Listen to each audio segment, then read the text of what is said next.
Neste dia 8 de outubro, a igreja celebra a sexta-feira da 27ª semana do tempo comum. E eu, Padre Vinícius, administrador da Paróquia Jesus Bom Pastor em Santo André, gostaria de meditar com você, querido participante do programa Verbum da Diocese de Santo André, veiculado pelas nossas mídias diocesanas, podcast, também pela TV+, sobre a Palavra de Deus e a sua beleza, a sua importância no nosso dia a dia. Hoje o Evangelho é segundo São Lucas, capítulo 11, versículos de 15 a 26. Jesus estava expulsando um demônio, mas alguns disseram, é por Beelzebu, o príncipe dos demônios, que ele expulsa os demônios. Outros, para tentar Jesus, pediram-lhe um sinal do céu. Mas, conhecendo seus pensamentos, Jesus disse-lhes, todo reino dividido contra si mesmo será destruído, e cairá uma casa por cima da outra. Ora, se até Satanás está dividido contra si mesmo, como poderá sobreviver o seu reino? Quando o espírito mau sai de um homem, fica vagando em lugares desertos, à procura de repouso. Não o encontrando, ele diz, vou voltar para minha casa de onde saí. Quando ele chega, encontra a casa varrida e arrumada.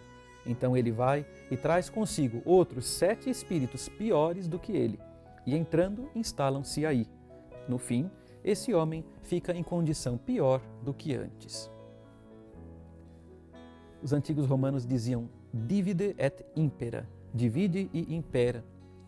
Nesse sentido, separar, para fazer distinção, para organizar, para olhar cada etapa do processo de maneira pormenorizada, ajuda a ter um olhar sobre todo. Portanto, é algo bom em si. Porém, a divisão, desde o princípio, foi algo mal utilizado pela humanidade, no sentido não de olhar o todo, olhar parte por parte para depois integrar, mas no sentido de segregar, de desunir, de enfraquecer.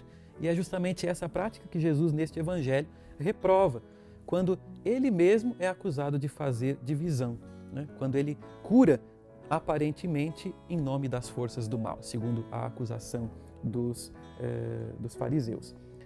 Mas Jesus foi exatamente o contrário.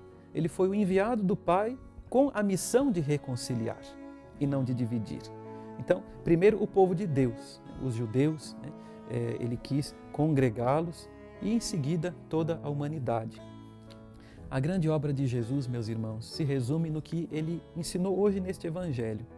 Ele veio não apenas para varrer a sala, como hoje ele mesmo usa esse exemplo, para depois a festa dos maus espíritos acontecer à torto e à direito.